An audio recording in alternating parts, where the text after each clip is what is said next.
What's going on, brothers and sisters? Chris here from Namaste Gaming, and this is an update to my previous How to Get Started at Level 80 guide, which is really starting to show its age after over 6 months.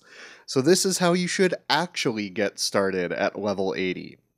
First things first, walk into the trading post and get yourself a set of level 80 masterwork gear. That's the green stuff. I originally recommended rare items, but you're paying 10 times the price for a really small amount of stats. Just do your wallet a favor and skip the rares. Spend your money on best in slot upgrades first. I'm going to be upgrading to some exotics with better stats for my build later on, but this gear will hold me over until I get there. Speaking of stats, which ones should you focus on? Depends on your profession and what you plan on doing most of the time.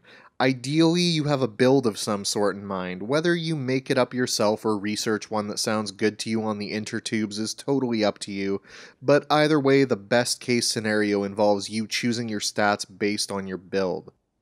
If you're a free bird, unwilling to be constrained by things like math or synergy, any of the following 3 stat combos will get you by nicely. In order of most damage to best survivability, they are Berserkers, which is power, precision, and crit damage, Knights, which is power, precision, and toughness, and Soldiers, which is power, toughness, and vitality.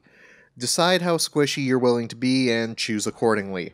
It probably goes without saying, but in most cases, if you're wearing soldier's armor, you don't want to waste time with traits or sigils that activate on crits, since your crit chance will be somewhere between non-existent and abysmal.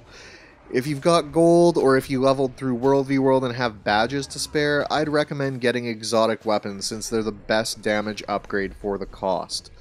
Don't worry about looks if you can't afford anything fancy. You'll be killing things fast enough that they won't have time to make fun of your goofy pearl greatsword. Now you need to decide what you're going to be doing with your time. If you're going to be running dungeons, invest in omnomberry bars unless food is an essential part of your build. If you're going to be doing World v World, don't go halfway. Get whatever food and oil, tuning crystal, or sharpening stones best complement your build. Every bit of damage and utility helps with getting the win. If you're doing world completion, don't stress over consumables, but make sure your build is set up for the most swiftness and mobility possible. You'll rarely encounter anything challenging as long as your build is set up for soloing, so just focus on cutting travel time. Trust me, you'll shave your completion time by at least 20%. No matter what, do your daily and monthly achievements. I'm going to repeat that. Do your daily and monthly achievements, people. Ascended amulets are worth getting for every character you have, and the Gilded Infusion for 20% extra gold from mob drops is more than worth the 20 laurels. On top of that, the Jugs of Karma are great. If you're going for a legendary, you'll need a ton of karma for clover gambling. If not, you can use it for exotic temple armor with rabid, soldiers, or magi stats, which you can get, as the name implies, from the temples in ore. Info on how to get there is readily available via the Google machinery. If you're not into those stats, you can always turn your karma into gold by way of Lost Orient jewelry boxes, which can be found at pretty much every karma vendor in ore.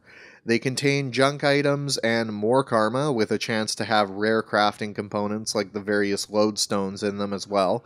Plus you can get things like endless elemental potions and a cool little risen priest of Balthazar pet if you're into getting a little silly.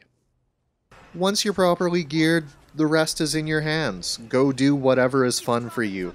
If you're short on gold, check out this earlier video of mine that you might have missed. Just bear in mind that the info regarding the dragon type events and the reward associated with them is a little bit dated, so you'll probably only want to do them once per day per account. Aside from that, the world really is yours to do with as you will, but if you have any questions about getting into the swing of things at level 80 that this video didn't cover, please ask away in the comments section. I'm always happy to chat with you guys and do what I can to help you enjoy the game more. And if you're new to the game, we do have a guild over on Isle of Janthir. My contact info is in the description if you're interested in joining up.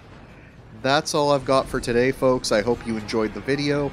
If you did, you can let me know by clicking the like button, sharing it with your friends, making billboards for me in your hometown, or campaigning for me to be president of your country, but really the first two are a lot less work and are always very much appreciated. Much love to all of you wonderful people, and as always, stay black.